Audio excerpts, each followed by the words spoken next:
Mesdames, Mesdemoiselles, Messieurs, bonjour, soyez les bienvenus à cet événement consacré à la présentation de nouvelles opportunités d'affaires au service de la souveraineté industrielle, sanitaire et alimentaire du Royaume.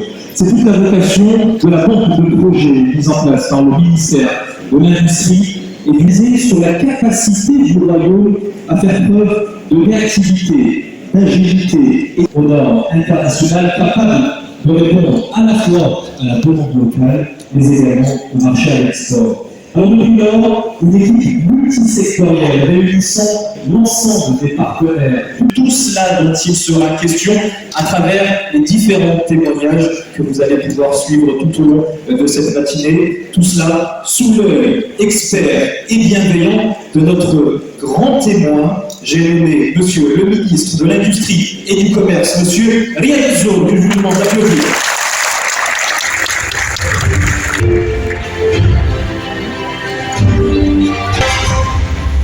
Bienvenue, Monsieur le ministre, et merci infiniment sur la genèse de ce projet, cette fameuse banque de projet. Merci Wadi, merci pour la présentation et merci à tous d'être venus. C'est magnifique d'avoir une telle mobilisation pour le développement industriel de notre pays et merci pour votre contribution et d'avoir fait de cette magnifique aventure un vrai succès et on le verra tout au long de cette matinée. Alors la genèse, très simple, la genèse tout d'abord, une crise et Sa Majesté qui nous appelle à tous de mettre en place un plan ambitieux de relance économique. Et ce plan ambitieux de relance économique qui devient, nous voyons beaucoup de représentants d'entreprises aujourd'hui, où les entreprises étaient en grosse difficulté, en plein plan oxygène, plan relance, que ça a été lancé, je m'en rappelle plus.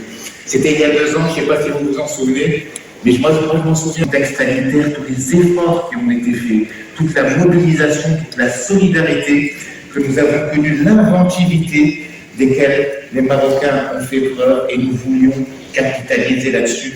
Nous voulions garder cet élan pour passer à notre cap.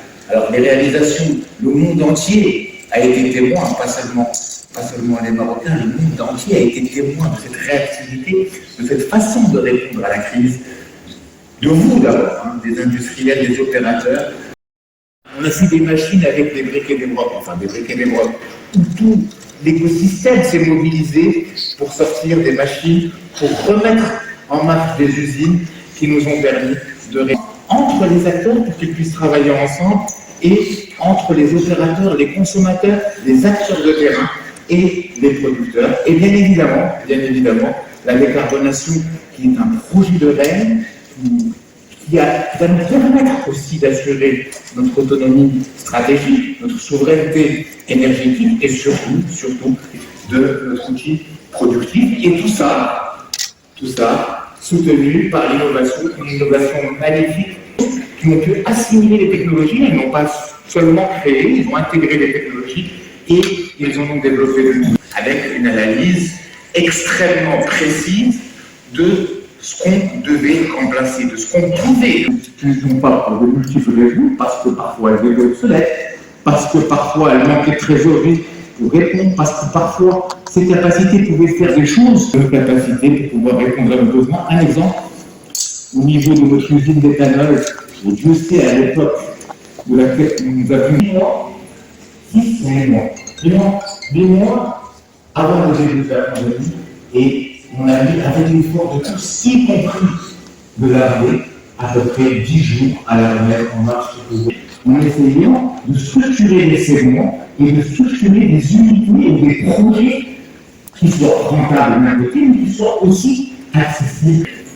Du gasoil et du pétrole, c'est quelque chose au niveau synthétique qui coûte encore un peu cher, et dans une première phase, 34 milliards, où nous savions que nos capacités industrielles étaient inférieures que ce que nous recevions ici au niveau des importations. Et cela, des coûts de transport, on a en train de descendre, donc il ne faut pas s'inquiéter. 34 milliards, c'est sur l'autonomie. Voilà, très bien. 34 milliards de chiffres aussi compétitifs à l'international. Donc nous avons fixé pour objectif 17 milliards de potentiel à l'export, avec une identification de ce que ces projets pouvaient exporter, ce qui nous donnait un impact brut, ce n'est pas un impact net, parce que vous pouvez dire certains aspects importés comme l'énergie, etc. Et donc, avec une première vague, ce 20 septembre 2020, de 100 fiches projets, une deuxième vague qui est venue en décembre 2020 de 100 autres fiches projets, et le réseau central, c'est dire que la décentralisation en matière d'investissement, en matière de développement industriel se passe aujourd'hui de plus en plus dans les territoires, et on va accélérer en donnant de plus en plus de décisions par rapport à ça au niveau territorial. Puisque vous parlez de territorialité, monsieur le ministre, leur plan d'investissement. Il y en a 200 qui sont à un niveau de réalisation entre 60 et 80%, ce qui est extrêmement. On est en train de travailler pour transformer les petites choses qui manquent en maturité, où la transformation en termes de convention est quasi prête, et l'historique que nous avons au niveau du ministère est de 97. De la thématique sénégalaise, bonjour. Mesdames et messieurs,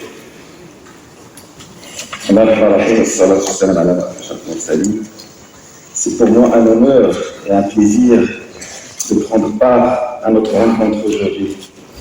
Cette rencontre qui vise à promouvoir l'entrepreneuriat industriel et à encourager la fabrication locale, et surtout renforcer la réintégration et l'intégration des filières qui revêt la plus haute importance. Non seulement pour le ministère de la Santé publique et la protection sociale, mais aussi pour l'avenir de notre pays tout entier. À cette occasion, je tiens à exprimer tout particulièrement mon immense reconnaissance à Monsieur le ministre de l'Industrie et du Commerce pour nous avoir permis de nous joindre à ce projet audacieux. En mobilisant le tissu industriel autour de la question de la souveraineté sanitaire. J'aimerais également remercier l'Université Mohamed VI des sciences de la santé pour l'engagement dévoué à l'appui soutenu dont elle fait preuve tout le temps à l'égard de l'essor croissant de notre pays, notamment dans le domaine de la santé publique. Démontrer sans équivoque les externalités négatives de la division internationale du travail et de l'interdépendance économique entre les États, dans un écosystème multipolaire soumis aux règles de la mondialisation telle que nous la connaissons aujourd'hui. La concentration des avancées technologiques, des capitaux et des moyens de production entre les mains d'une poignée de pays ne saurait être compensée en temps de crise ni par les dispositions du droit international, ni par les préceptes moraux et éthiques qui fondent les relations multilatérales, ni par les principes de la libre concurrence.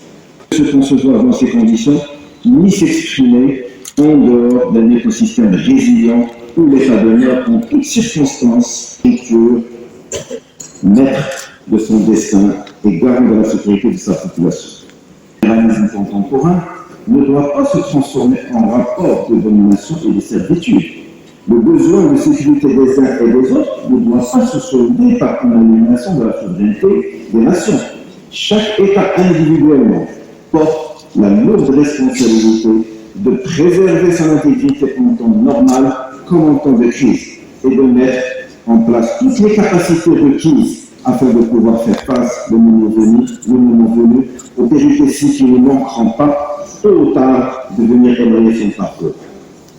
La COVID-19, en tant que composante fondamentale et indissociable de la souveraineté économique et politique du pays. La souveraineté sanitaire est une finalité en soi, car elle constitue la force et la raison intrinsèque de tout projet sincère de société. Il s'agit aussi d'un vecteur légitime et infaillible de croissance et de développement. La souveraineté sanitaire suppose la poursuite d'objectifs de satisfaction et de protection des besoins stratégiques du pays, mais aussi de résilience et d'autosuffisance face aux menaces et vulnérabilités susceptibles ou exogènes. Elle vise par ailleurs à la création de conditions favorables à la préservation de la justice, de l'équité en matière de santé et à l'intégrité physique, mentale et sociale des citoyens. L'appel de Sa Majesté constitue en ce sens un tournant historique majeur pour poser les jalons d'un système de santé moderne et pérenne capable de répondre aux aspirations du peuple marocain et d'absorber avec constance les défis du futur.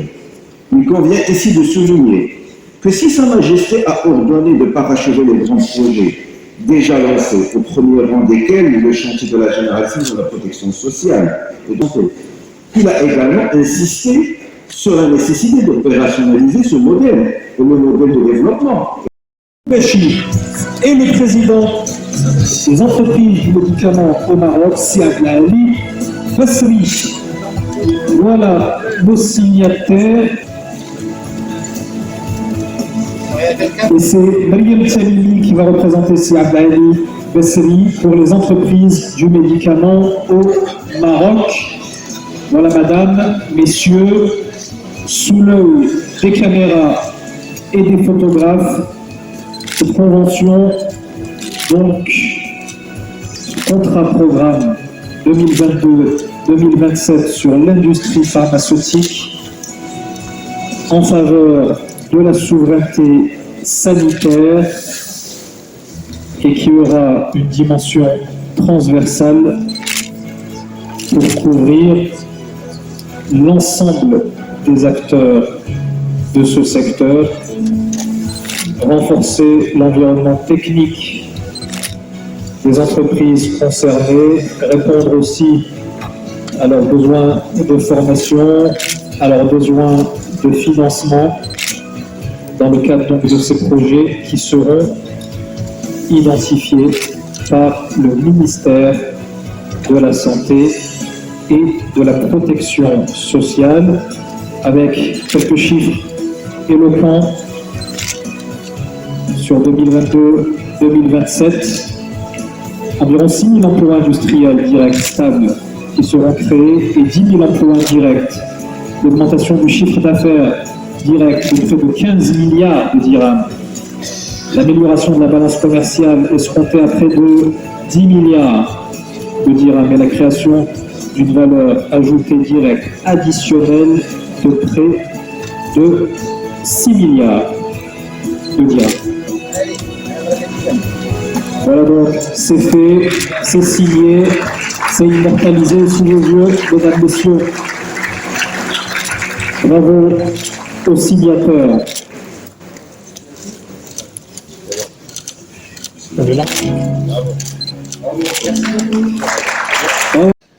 اليوم غيتم إطلاق ديال الفوج الرابع ديال بطائق المشاريع في إطار هذا البرنامج الطموح ديال بنك المشاريع اللي تم إطلاقه يوم 20 شتنبر 2020، يعني قبل سنتين، بعد وتطبيقا للتعليمات السامية ديال سيدنا الله ينصرو اللي طلب منا كاملين باش نتعبئوا من أجل إطلاق مشاريع اللي غتمكن الاقتصاد المغربي باش يسترجع القوة ديالو. هاد بنك المشاريع اليوم جلبات أكثر من 1100 270 مشروع اللي غتمكن خلق 260 ألف فرصة شغل مباشرة وغير مباشرة في كل أنحاء المملكة. واليوم غاديين باش نعطيوها دفعة جديدة. تمت تعبئة كل المستثمرين في كل الجهات وتعبئة أيضا القطاع الخاص والقطاع العام بكل أجزائه، من أبناك، من جهات، من مراكز جهوية للاستثمار، من وكالات عامة أو خاصة اللي مكنتنا باش ندخلوا في هذه الدينامية جديدة. وكما كتعلموا أكثر من 88 ولا 98% ديال هذه المشاريع عندهم رأس مال مغربي محض. اليوم غنطلقوا 96 بطاقة أو بطاقة مشاريع جديدة اللي غتعطي فرص واللي غتبين فرص جديدة للاستثمار في الصناعة. وغنبداو أيضا اتفاقية شراكة مع وزارة الصحة مع اتفاقية شراكة مع وزارة الصحة والفاعلين في هذا الإطار من أجل تقوية المنظومة ديال صناعة الأدوية. وغنبداو عدد ديال اتفاقيات الاستثمار اللي تقريبا أكثر من 40 اتفاقية الاستثمار باش نبينوا هذه الدينامية الجديدة من أجل خلق هذه فرص الشغل على أرض الواقع في كل جهات المملكة.